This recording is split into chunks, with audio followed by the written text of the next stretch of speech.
satchels that are strapped to their legs. Inside are some crew provisions, including these tablets that you see that they have displayed there. You see, Lauren, those are tablets versus just kneeboards that you can write on? Or the tablets are inside. Oh, they're inside, yes. Okay. And so when would they pull those tablets out to use them? During the mission, Okay. while in orbit. Okay. And I don't know if it's coming, if the background noise is coming through over the air, but we hear the rain really picking up outside the studio here, so I'm kind of wondering if Bob and Doug are hearing the sounds of the rain clouds opening up over the pad.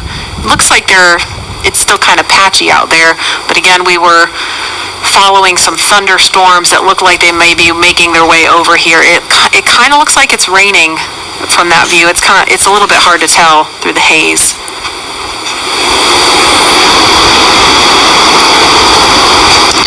All right, launch is now just over 2 hours away. Tahira, you are there with the social teams. Now that the hatch is closed and the rain's picking up and all kinds of exciting things are going on right now as we count down and get into the last 2 hours of the count, I bet things are getting pretty interesting on social media. Hey, Lauren, I mean, yes, they are. So many different things are going on right now, and I think people online are just wondering what's going to happen with today's mission. I have TweetDeck open right now, and it is just scrolling with the conversation of people around the nation talking about today's launch attempt. We also just checked viewership, and we are now up to 1.4 million people watching this live broadcast, so really hope things look good with weather. And on that note, let's take a look at some of the things being said on Twitter right now. So it looks like, we just have some more future astronauts. I really love seeing the young generation just getting mobilized, getting excited about today's mission. Looks like we've also got some Godspeed and safe travels for both astronauts today. Really do wish them the best of luck on the second attempt. Hope it happens. Some throwback photos, all from people visiting NASA's centers, and also just let's do this. I love this can-do attitude, and I just love seeing that people are still keeping the energy alive for today's launch. So there were obviously some disappointing reactions to Wednesday's scrub, but let's take a look at how people are getting excited for today's attempt. Let's roll.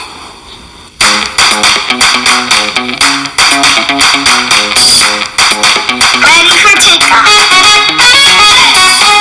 Ready to launch America. 3, 2, 1, go!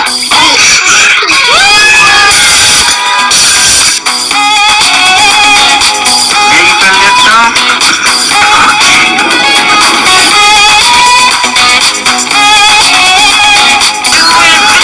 and beyond!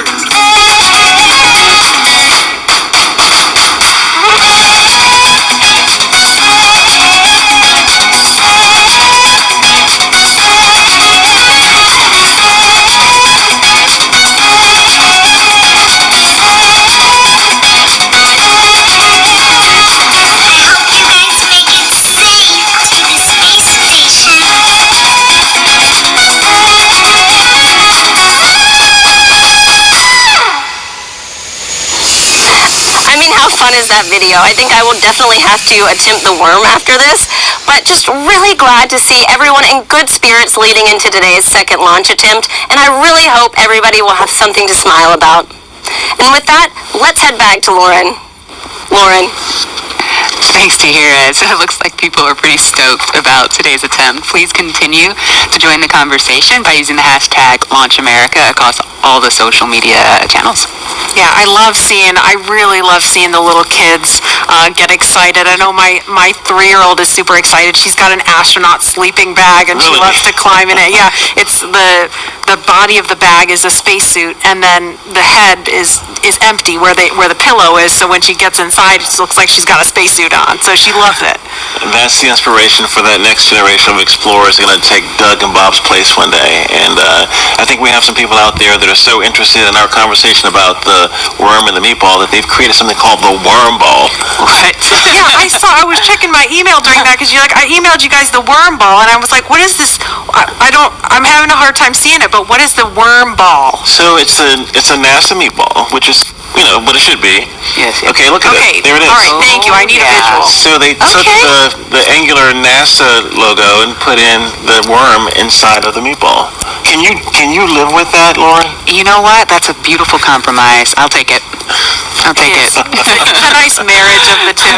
Oh, I love you, man. Truth.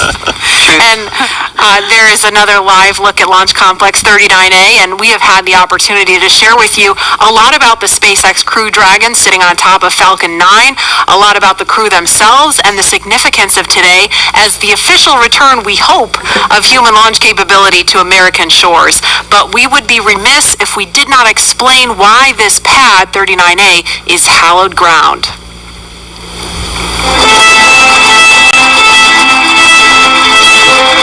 Where go, train tide, where go. Altitude, velocity, right. Many of NASA's storied missions began their daring journey from the spot on Earth. Launch Complex 39A at the Kennedy Space Center. This massive structure of steel and concrete has rides and guided each on their fiery ascent to space for over 50 years. There can be no launch without a launch pad, and this hollow ground is greater than any other. Having evolved and been reshaped for each space flight, it's alive with a heartbeat as strong as the first.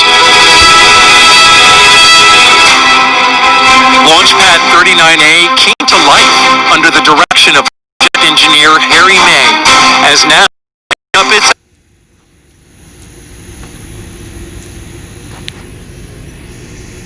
efforts to achieve an unprecedented calling. Why, some say the moon. Why choose this as our goal? And they may well ask, why climb the highest mountain? In 1962, Earth-moving machines sculpted its massive pyramid base to a height of 40 feet. Then, concrete was poured to hold it in place. To launch the world's first, engineers cut a flame of 2 football fields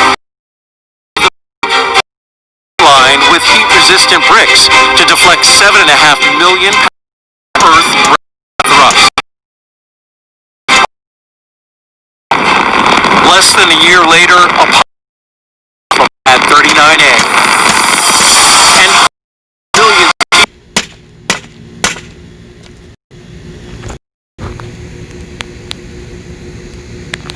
people around the world watched as it landed on the moon 3 days later.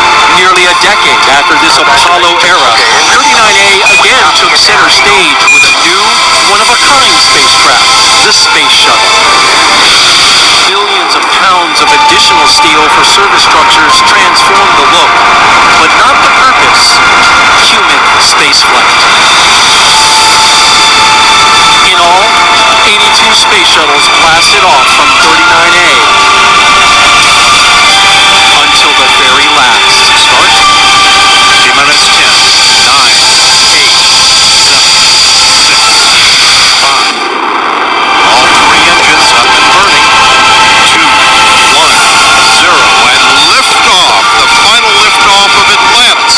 Shoulders of the space shuttle. America will continue the dream.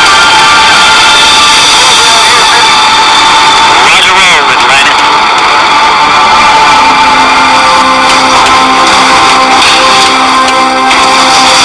With the fleet retired, demolition crews removed the shuttle-era hardware to clear the way for NASA's monumental decision to lease this historic launch site to the private company SpaceX.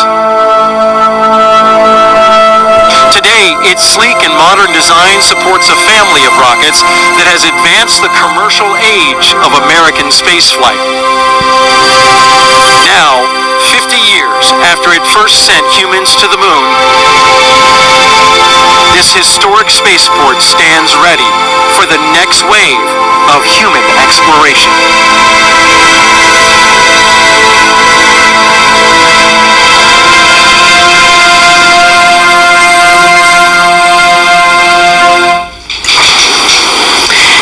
And we're looking live again at pad 39A. We're looking at the pad closeout team. You can identify them by their numbers there, and we heard confirmation of the hatch being closed just a few minutes ago. So again, things a little bit ahead of schedule. And when I say ahead of schedule, I don't mean the launch time is changing. I just mean some of the specific milestones in the timeline. Those times are a little bit flexible, but that launch window remains instantaneous at 3:22 this afternoon.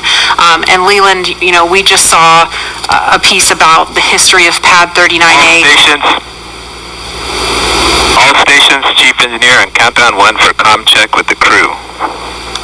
We're going to pause for that comm check. Falcon 9, guidance, navigation, and control. Dragon GNC on countdown 1, comm check. GNC Dragon, we have you loud and clear. GNC loud and clear. Stand by for comm check by the propulsion engineer. Dragon, prop on countdown 1, comm check. Prop, Dragon, loud and clear. Prop, loud and clear. Stand by for comm check with the avionics engineer.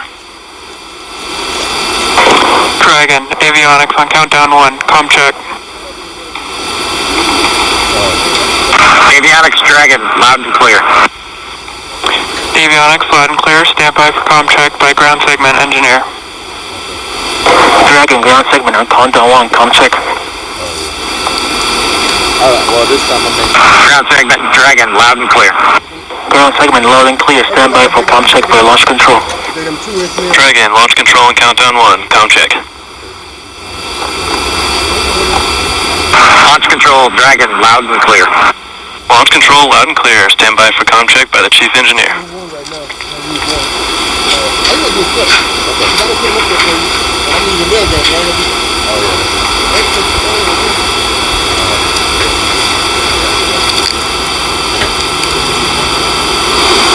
Dragon, chief engineer on countdown 1, comm check. Chief engineer, Dragon, we've got you loud and clear, Bala. Chief engineer, loud and clear. This completes the Falcon 9 responsible engineer comm check.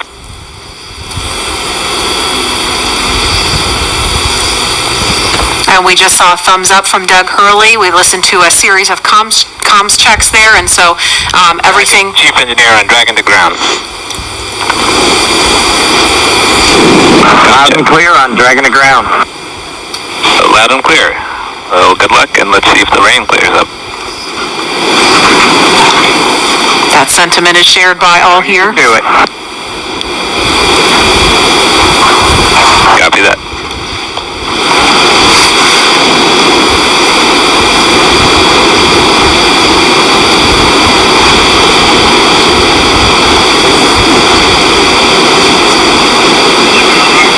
So Bob and along with the launch teams and all of the rest of America, hoping the rain clears up here. But as far as comms checks go, everything sounded pretty normal, pretty nominal there. So we're just waiting on the weather to clear up. But again, there's a live look at Launch Complex 39A, the site of 82 space shuttle missions where they began. And of course, Apollo, the first mission to the moon, Apollo 11 lifted off from 39A. And Leland, you were just 5 years old when that happened. Take us back there. Marie and Lauren, I was 5, and I was the antenna engineer during the broadcast. I was the kid standing behind the black and white Sylvania television holding the rabbit ears, and my dad said, move to the left, move to the right. And I was trying to look around the television to see what was going on, but they said, no, don't move, stay there.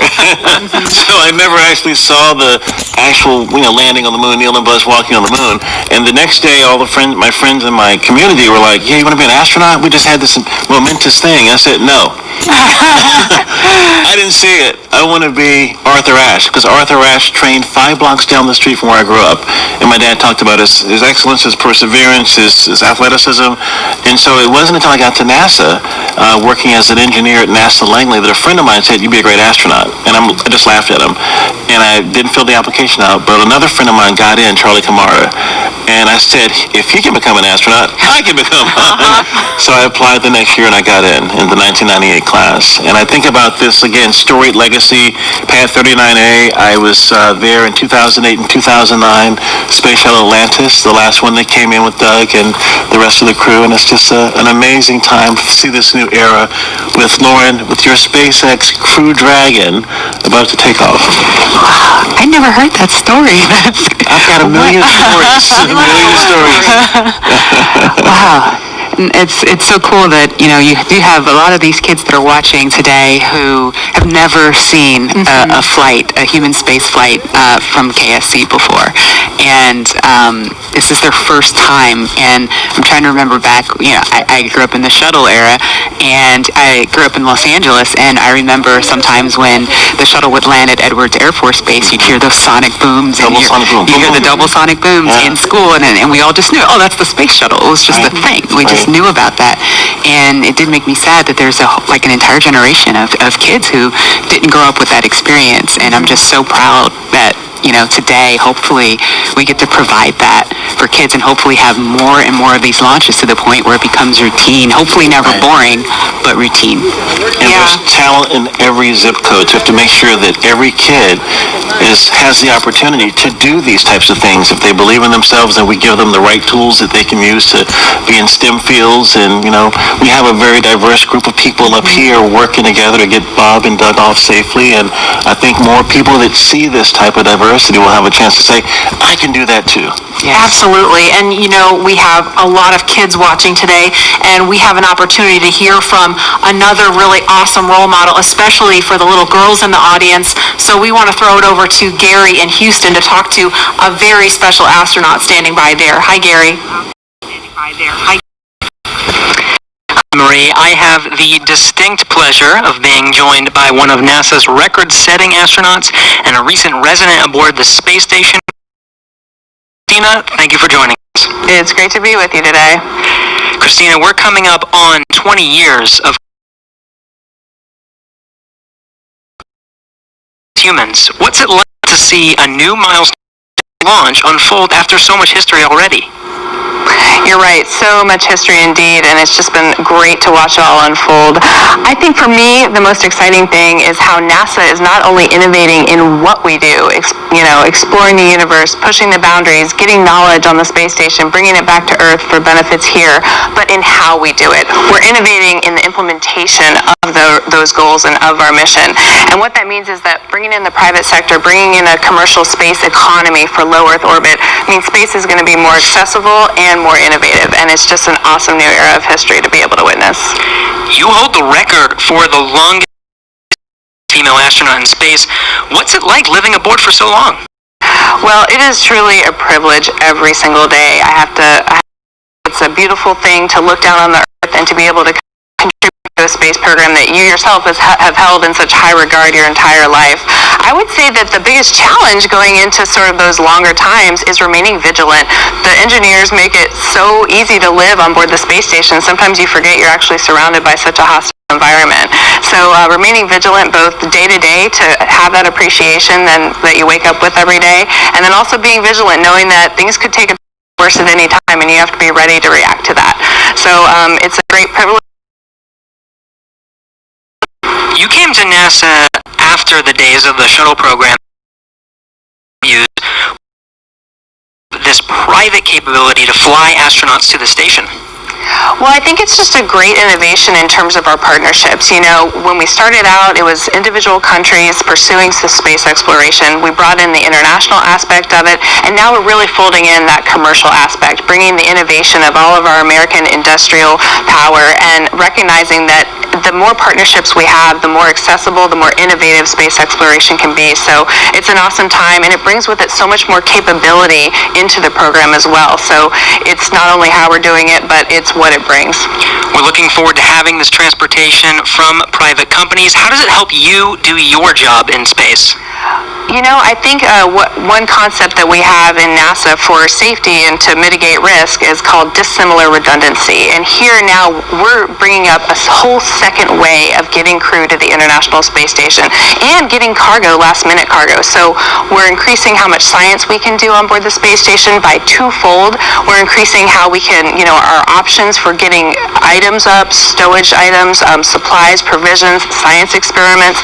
So we're really just banking on the extra redundancy to make the program that much more robust. We're watching Bob and Doug go through the final phases of preparing for this launch. What's going through your mind so close to liftoff? Oh, it is such a great day indeed. You know, it's interesting because I think it's not so much what is going through your mind, but what's not going through your mind. You know, you're not thinking about all the things could go wrong. You're thinking about enabling success by doing what you've been trained to do. One of the things we have is that on launch day, astronauts are sometimes the most calm people in the room, and I found that to be true on my launch day too. I think it's kind of this career culmination of everything you've learned, everything you've dreamed of, and you know that it's coming together in that day and that you're going to finally do what you're prepared to do, execute the mission, and it just really brings a sense of calm and readiness. NASA astronaut Christina Cook, always an honor to hear from you. Thank you. Great to be with you. Well, once Bob and Doug arrive at the station, NASA astronaut Chris Cassidy will be ready to welcome them on board. So in anticipation of their launch, he had this message for them. Hello, everyone.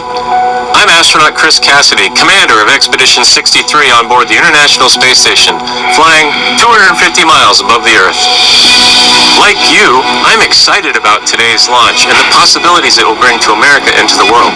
But also, I'm very excited that two close friends will be arriving and joining the crew. I had the privilege of flying with Doug Hurley on both of our first shuttle missions back in 2009. Together, we came to the International Space Station and helped construct the amazing facility that it is today. Although this will be my first mission with Bob, it was my honor to follow him as the chief of the office when he left back in 2015 to begin training for this amazing mission. Personally, I've been very fortunate to fly in two different spacecraft. Launching from America on the shuttle, and most recently launching from Kazakhstan in the Soyuz. But I can't tell you how exciting it is to know that we're once again launching Americans from the coast of Florida. And finally, here's a story I'd like to share with you. Back in 1981, John Young and Bob Crippen launched on Space Shuttle Columbia, the very first space shuttle flight, marking the last time we flew Americans on a brand new vehicle.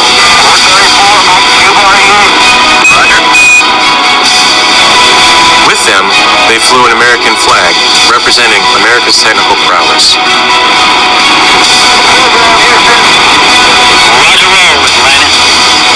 30 years later, that same flag was flown to the International Space Station. This flag remains here today, waiting for Bob and Doug.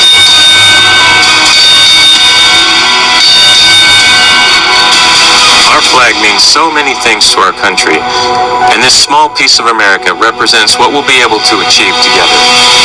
We'll never stop exploring. And so Bob and Doug can take this very special flag home to Earth, where it awaits its next journey to the cosmos. In a few years, the First Orion crew will take this flag with it around the moon. All of this starts today. I'll be watching outside the window, along with everyone else in America and around the world. I can't wait to look out the window and see my friends on close approach. Go Falcon 9, go Dragon, and go Bob and Doug. I'll see you soon.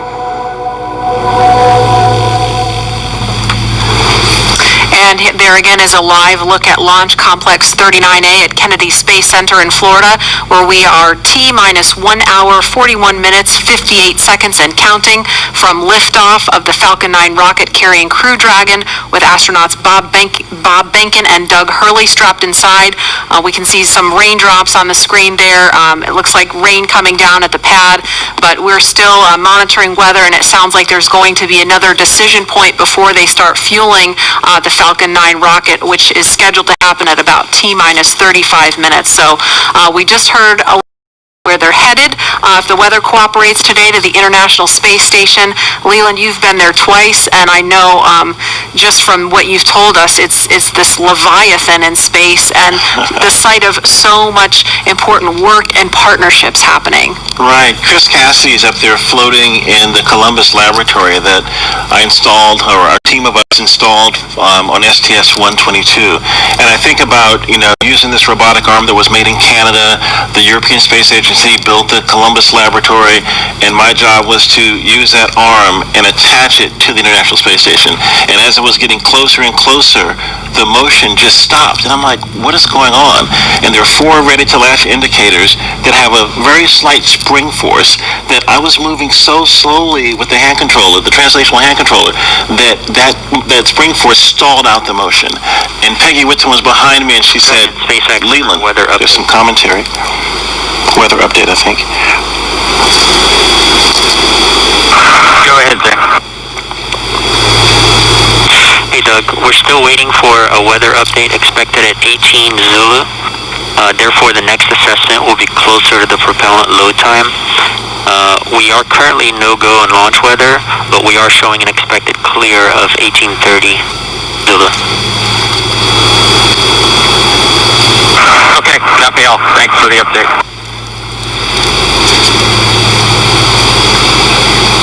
So we just heard if they were to launch right now, the weather would no-go. However, it sounds like there may be an opportunity if the weather clears, as it sounds like they expect it may. So again, we're gonna keep listening as we continue talking. If we start to hear any kind of chatter, especially if it's about the weather, we're gonna do our best to quiet down so that we don't step on that and everyone can hear it along with us. But Leland, you were just talking about the work on station and Peggy Whitson was getting ready to tell you something. Well, so the Columbus laboratory is stalled out, is about to be attached, and there were 10,000 people waiting. Their job security depended on me installing this thing properly. Right. And Peggy said, Leland, push just a little bit harder on the hand controller, and all 4 ready-to-latch indicators went green. And I was like, yes! And that was our primary mission objective, but that paled in comparison to what happened next. Peggy invited us over to dinner in the Russian segment, and we had this meal with people from all over the world, Russian, German, French, African American, Asian American, this diversity that we talked about earlier. We're up there breaking bread at 17,500 miles per hour while listening to Sade's Smooth Operator. It blew my mind. It was Smooth Operator, right? What an appropriate song for the job too, right? Wow, does she know? She knows now. And Dan Tani actually changed the song from Smooth Operator to Arm Operator. So you see Arm Operator. Love it. And Leland, you actually, we were in another taped segment when you got a text from Drew Feustel. Can you share that with us? Yeah, Drew Feustel, his good friend, just sent me a text saying that the families say hello to all who are watching and thank the nation and the world for their support and interest. And Chris Ferguson just actually sent me a text. He was the commander on STS-135 and one of my classmates from the 1998 class, and he says, way to go, Godspeed on Crew Dragon. That's awesome. It's great to hear those words of support. Thank you guys for watching and everybody following along at home. I mean, the COVID-19 situation has been just a tough time for people stuck inside, homeschooling their kids, still trying to do their jobs, and so it's really cool to be able to watch this happening. And we see the pad closeout team. It looks like they are getting ready, or they've left the white room and they've already come down the cruise arm, so they are getting ready to leave the pad now. And we are going to go now to the Operations and Support Building 2, where Daryl Nail is standing by with NASA's Chief of Staff to talk to us a little bit about some of NASA's ambitions beyond the International Space Station and its work with the Commercial Crew Program. Daryl? Yeah, that's right. We're here in the mission briefing room at the top of Operations and Support Building here, where there's a lot of important people that are gathering to watch the launch here. And one of those people, it's not me, by the way, one of those people that is important is Gabe Sherman. NASA's Chief of Staff. We appreciate you being here. Hey, thanks for having me, Daryl. You got kind of the insight of what's coming down the pike here at NASA. So, of course, today is Commercial Crew. We're focused on that, seeding the commercial market. But what's off in the horizon for NASA? Well, I'll just tell you, it's an incredibly exciting time to be at NASA, and you know this. I mean, you're here every day. But whenever you think about what we're doing with Commercial Crew, in the horizon in July, we're launching Mars Perseverance, which is just going to be an incredible thing for us. You look at the end of this year, SLS, the largest rocket in the world, is going through testing right now, going through green run testing, and we're hoping maybe by the end of the year we could even get it right out here to the Cape, which would be just an incredible achievement for our team. So there is no shortage of things to be excited about at NASA right now. And it feels like everything is really starting to happen here recently with everything that you just mentioned. And if we get that first Artemis launch, that could be right around the corner as well. Oh man, we're looking at I think late 2021 is what we're looking for. And so you think about SLS potentially moving from the green run to the Cape. You've got Orion finishing off its last little bit of testing. It moved from Plumbrook earlier this year, our station up there in Ohio, down to KSC. So we're looking at checking it out throughout next year, and hopefully we'll have the first integrated flight of SLS and Orion at the end of 2021. And I'm telling you, that is going to be a moment. That will be exciting. Yeah. And there will be a thunderous boom right here at the Kennedy Space Center. So with Mars as the end goal, how does all of this get to that end point? You bet. No, and I think that's what's so important about the Artemis program, right? Our long-term vision is to get to Mars, but when you think about Artemis, everything that we're doing at the moon is helping us learn, prove out capabilities and technologies, work through the right mission durations, understand how we utilize the resources of the moon potentially to go further onto Mars. So the technology, the science, the exploration, architecture that we're putting together, each and every piece of it is helping us learn a little bit more, prove out a little bit more so we can take that next giant leap to Mars. And so everything that we're doing at the moon helps prepare us to move on to Mars. How about the activity in low Earth orbit, like Commercial Crew, which is happening today? How does that help us for missions to the moon? Yeah, I think anytime you're launching humans, you're learning, right? And you're taking what you've learned and you're moving it forward to the next mission. But I think it's really about the business case. If you think about what Commercial Crew is, it's NASA moving from owning and operating hardware to buying a service, right? And if you remember just a few weeks ago, we awarded 3 contracts on the human landing system to commercial companies. And so we're hoping that we move to a day where we're actually buying a service to get our astronauts back and forth to the moon. So actually enabling the commercial market to go from low Earth orbit all the way out to lunar orbit. And so Commercial Crew is a great proving ground for that, helps us prove out that business case, build those partnerships, and then we get a feed forward to the moon. So it means a lot. This means a lot as we move out. And it's really to talk about the Commercial Crew, the commercial aspect going to the moon, and those partners. They're going to be studying those landers to see if they are viable for NASA? Yeah, working through a tremendous process with the commercial providers and NASA engineers, going through initial designs right now, looking at the capabilities that they've proposed, and then trying to make decisions on which landing system goes early in 2024, which landing systems are better prepared for sustainability out in the later 20s. And so that is going to be an ongoing year and moving into next. So it's going to be really exciting to kind of see what comes out as, hey, this is the lander that's going to take the first woman and the next man to the moon in 2024. Right, so different than the time of Apollo when we went to the moon, and that program ultimately came to an end.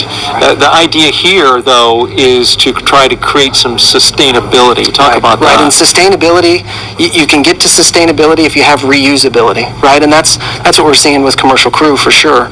But whenever you think about our human landing system, you're looking at a system that we put out there at the moon once we get to sustainability, and it's going back and forth, taking multiple trips to the lunar surface, back up to Gateway, which you're familiar with, is kind of our smaller space station we're going to put in orbit around the moon. So we are building an architecture that is going to enable reusability at the moon. Apollo never had that. And so whenever you think about driving down cost and increasing access, reusability, sustainability are critical. So you get to see everything from a very high level at NASA. What's it like for you personally, I'm curious, to be here at the Kennedy Space Center to watch a launch and to just see this amazing facility where all of this activity happens? Yeah, I think sometimes people think since I work at NASA, I'm around this stuff all the time. I'm not, right? I don't get to come down here nearly as often as I'd like. So it's just as exciting for me as it is for anybody else in this room. When you think about all the hard work that our team has put in to get us to this day, to actually come down and be a part of it with them is it's just overwhelming and incredible. So we're just a little bit excited. All right, Gabe Sherman, NASA's Chief of Staff, we appreciate you joining us today and enjoy the launch. I certainly know you will if we're able to get that one off. We're going to toss this back now to Hawthorne, California. Joining us now is SpaceX's Lars Blackmore to discuss SpaceX's future ambitions to visit the Moon and Mars.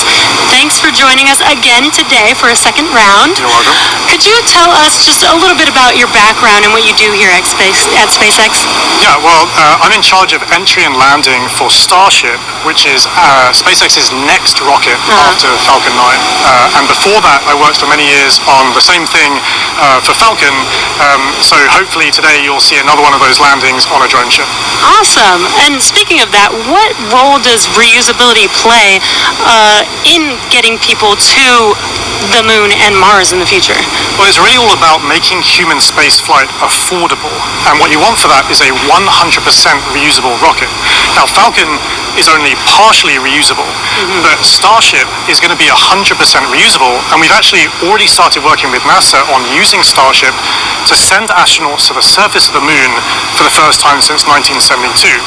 Not only that, Starship will be refuelable on orbit, and the combination of those two things will let us send people basically anywhere in the solar system with more payload for less money than I think people have really been contemplating. I think for the first time we can seriously talk about things like lunar bases, or what SpaceX cares about most, a self-sustaining civilization on Mars. Right, so what you're saying is I will have an opportunity soon to get on board one of those spaceships. I very much hope so. So speaking of reusability and landing, I know you mentioned Starship will be refuelable in orbit, but Falcon does come back and land back on Earth. What are the challenges with actually landing on the Moon and landing on a planet like Mars? Yeah, well, you can't land like a plane, because the Moon and the Mars either have no atmosphere or have a very thin atmosphere, and even if you could, there's no runway that someone's built for you. So that's one of the reasons that we do propulsive landing on Falcon, because we want to figure out how to do propulsive landing. That fundamental architecture works on basically any planet. If you have no atmosphere like the Moon, you do a propulsive landing burn all the way. If you have a thick atmosphere like Earth, you let the atmosphere slow you down as you float down and do a short landing burn at the end. And for Mars, which has an atmosphere but a very thin one, you do something in between the two. Wow, yeah, that sounds really difficult, and I'm sure there's been a lot of effort put into that. Can you tell us anything about what we're doing now to get us to a point where we can do a landing like that in such a harsh environment?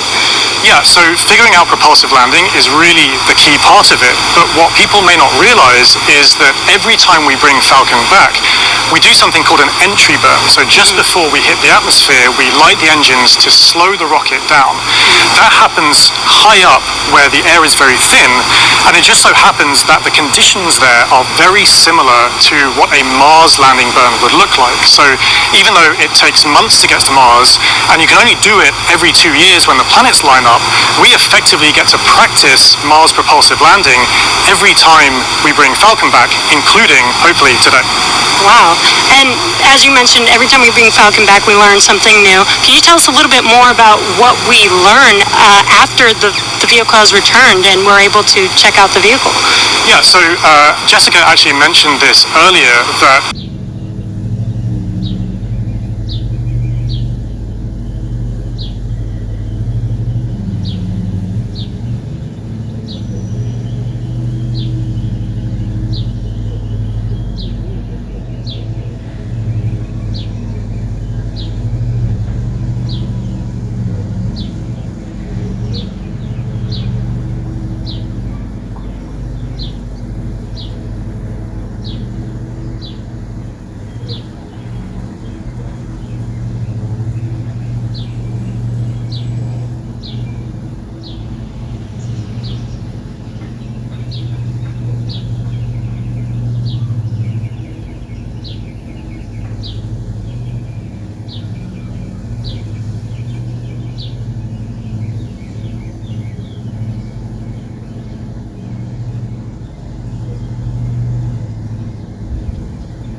I've got enough up there to finish it. If not, I'll let you know.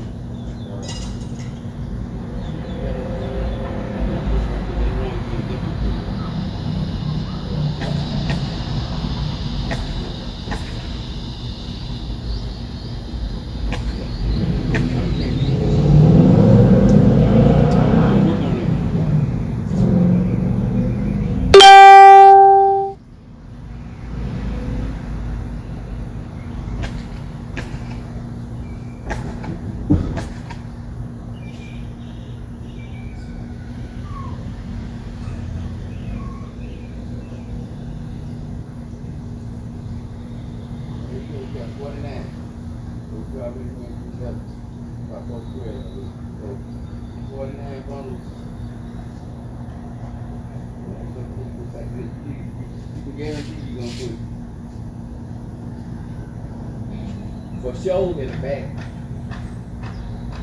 It'll be 9, 10 bucks. For the back side, huh? For the back side, it'll be a good side. Leave them in the back. Work them off the ground. Yeah, good thing. Now you can take more than that, so.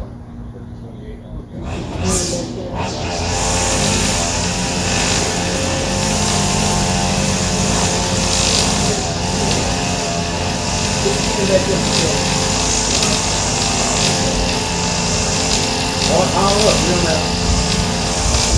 That way you just one good. Alright, I'm seeing you now. I'm seeing that it's good. Fit in like 10 minutes.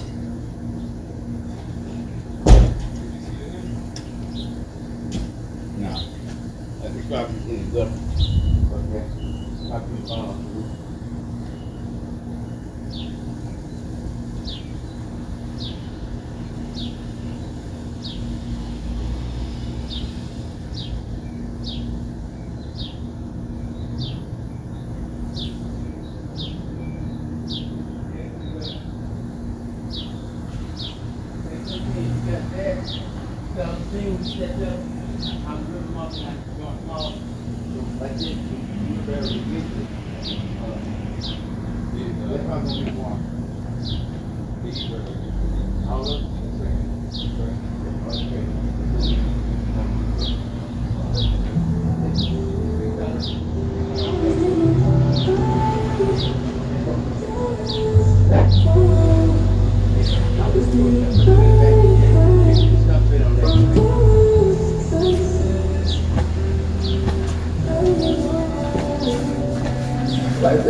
Give me my key.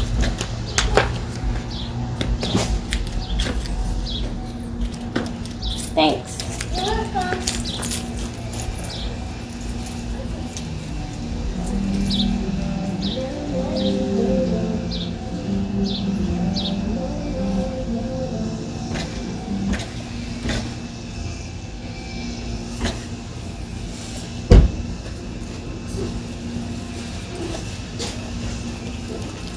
Can I sleep?